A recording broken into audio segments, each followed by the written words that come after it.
Hello, hello. Today from Tulumban, and today I'm gonna have some kind of interview. I don't know what I call it actually interview, because it will be like just discussion of two friends, like a kind of two co-directors tete-a-tete. And what are we gonna talk about? We're gonna talk about plans and reality, about the life during this quarantine time when we spent kind of 1 year and we're not able to do something we've been doing on an everyday basis for a really long time, because Alex he's also co-director, and that's the plan. Hello, hello. Hi, Alex.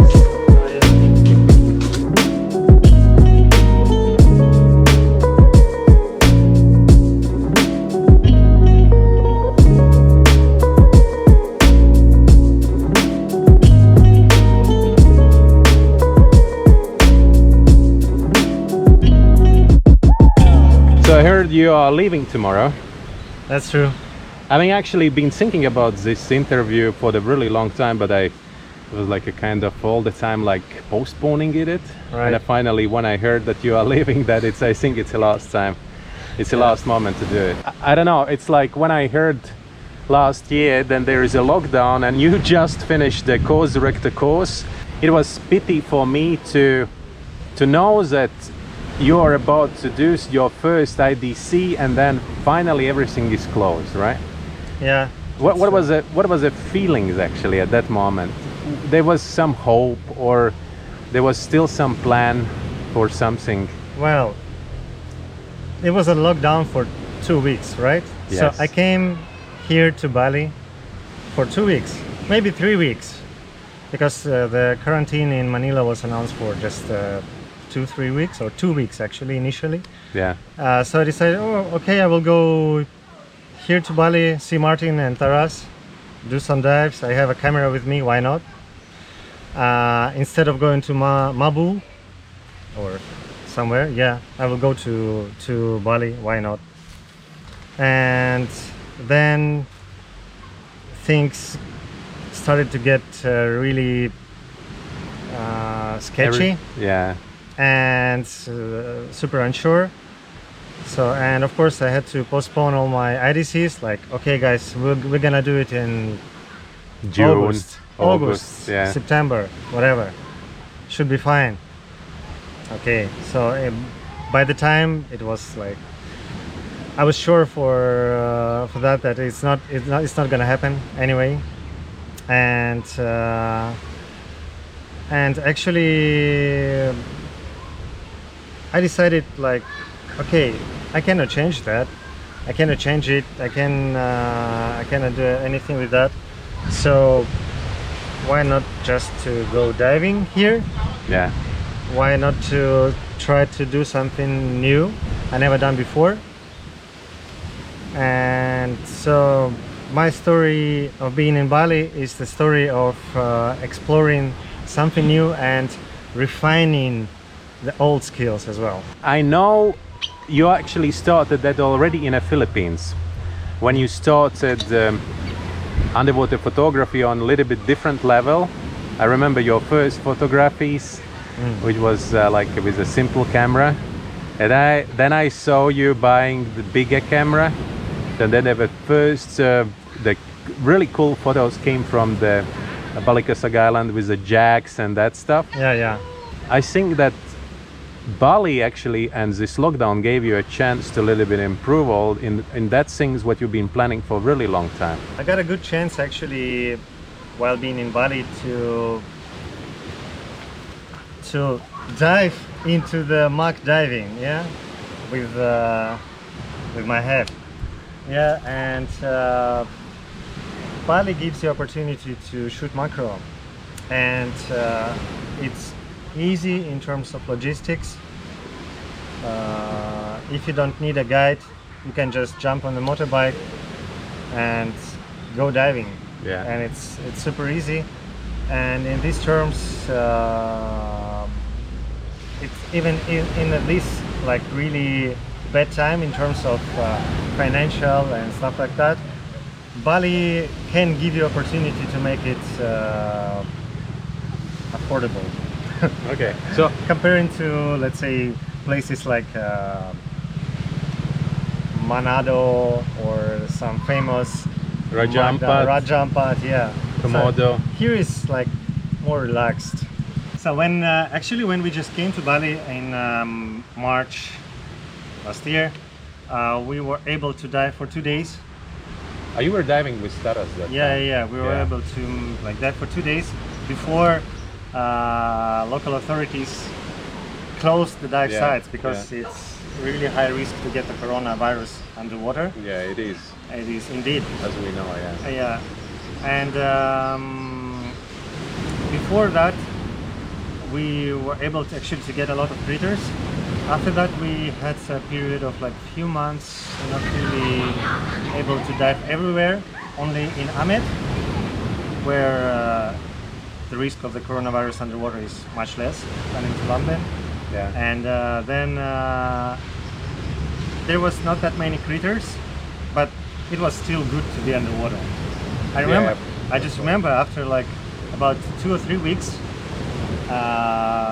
we decided, okay, we will just sneak to the dive site and we just go dive. You lived in Bunutan that time? Yeah. And Taras told me like, oh, it's not a good idea because if local will caught you, you can get some troubles. But the area was really abandoned, nobody there, just a few fishermen. Yeah. And we decided, okay, we just go and we'll see how it goes. So we went.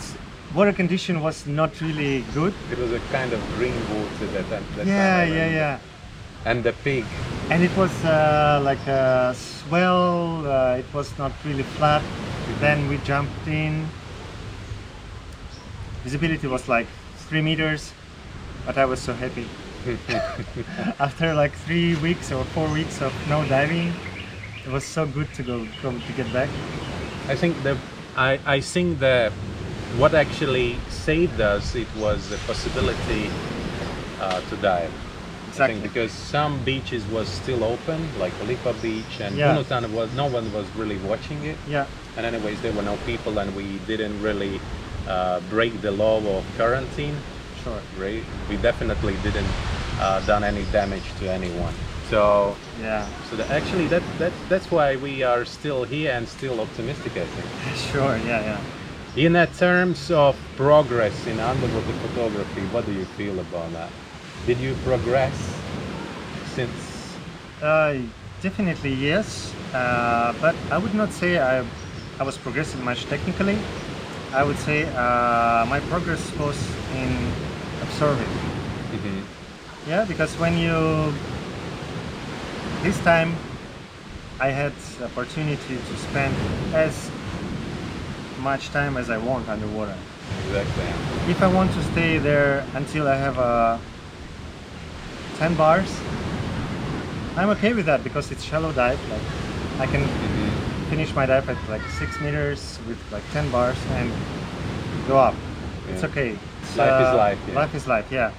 Well, anyway, you make a decision by your own. But in terms of observing the marine life, in terms of like getting really into the habitat of the critters, like where they live, how they feed, what they like where they appear, and stuff like that. So, want to shoot fish? Be a fish, yeah? Exactly, want to shoot a nudibranch? Be a nudibranch. So you need to really crawl, you need to really be slow, be a nudibranch to find a nudibranch. Technically, in the future, you would be a really good guide for all these things, right? I believe so, yeah. Especially, when you spend so much time. That's true. You can sell kind of in the future like your personal tours, macro tours or whatever, right? So it's like can be an idea, yeah. All right, so that's clear, but I know you invested a lot of money into becoming a course director, and I know there was a big plans to do the IDCs. You already had the first group of the IDC candidates for May 2020, right? Yeah. Finally, it all just collapsed, and you were not able to do something. You've been invested such a big money. What do you think? So, as I understand, you are going to move into the different industry now, from diving industry into what? Into IT. IT. Yes. Yeah. So. Oh, that's the huge change, actually. That's a big leap. Yeah. So and yeah, the idea is I was thinking about like I like diving. I love it, and I love to make photos underwater, and. But there should be something more sustainable in terms of maybe getting money for living, yeah. And I was thinking like I need to find a job where I can work remotely, right? Just need an internet, and I was thinking like programming. I heard there are some nice salaries in this field. Yeah. Why not? So I just started to like trying to find the field of the program, because it's quite wide area. Wide area. Yeah. So and I found myself in iOS programming. You know, the apps for iPhone. Yeah. Oh, okay. Yeah, and so on. So maybe I will do the I don't know, special new diving app. logbook. Yeah. Yeah. Since you are moving into the IT industry, so probably you're going to sell your camera, right? Yeah, that was the plan. Maybe but that's a good time to sell your camera. So sell your camera. Yeah, guys, if you want to buy the camera, no, I'm kidding. No, no way. This baby goes with me. What do you think in the future can be something you can combine? Yeah. Let's say diving and this IT industry, right? Yeah, I was thinking about that. Yeah, like I would say when things get back to normal, and I will be able to get back to the Philippines, so I can actually try to combine to be a diver in the morning, yeah, and to be a programmer in the afternoon. Yeah, why not? Do you think it's possible? I think we have good examples, right? Like for example, Quite a lot. Our friend Boris. Yeah. Hi, Boris. Yeah, hi Boris. Yeah. Yeah. The Boris did the same actually. Yeah. Right. He was in a night. He was IT. What is that? Specialist. Yeah. And during the mornings, he was an instructor. Yeah, just need to set the priorities, like when with the timing, with everything like that. So if you do that, if you really separate these two fields, if you clearly can separate it, it means you can combine it. I think it's more about the scheduling. Yeah. Your time. Yeah. And the schedules is on the top of everything. Yeah, especially if you want to be an instructor, sometimes you need to spend some extra time, and it will be not maybe really cool to say, okay guys, I have another job, so see you tomorrow. Exactly. Yeah, it can be also not so cool, but yeah, we'll see. You just have to little bit limit something. You cannot limit your IT work because that's where you're earning money. But the diving, you can choose always to take the student or not. Yeah, that's true. Yeah. What do you think? Someone who's been in a diving for such a long time, can someone just simply stop one day and not dive anymore? Well, I cannot say surely for someone, but for me, I'm leaving tomorrow, and I started to miss diving already.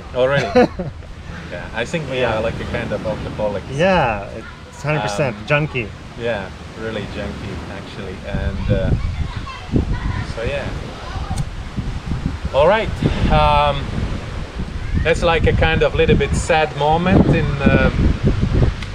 Alex is leaving tomorrow, and he's going to start new life.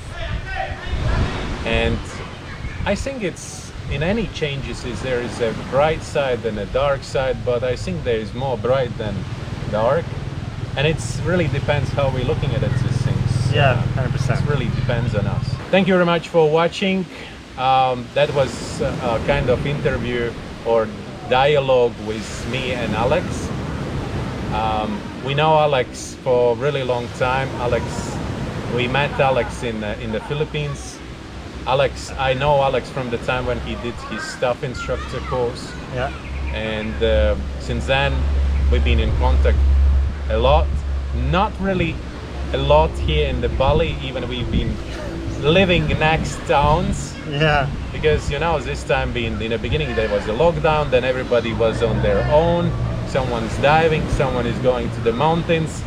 But it's sometimes you don't have to be together to be together.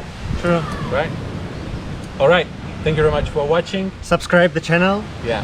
And subscribe the alexphoto.pro Exactly. in Instagram. Yeah. So check out Alex's Instagram account. I will link it in the description. And see you tomorrow again. Bye. Yeah.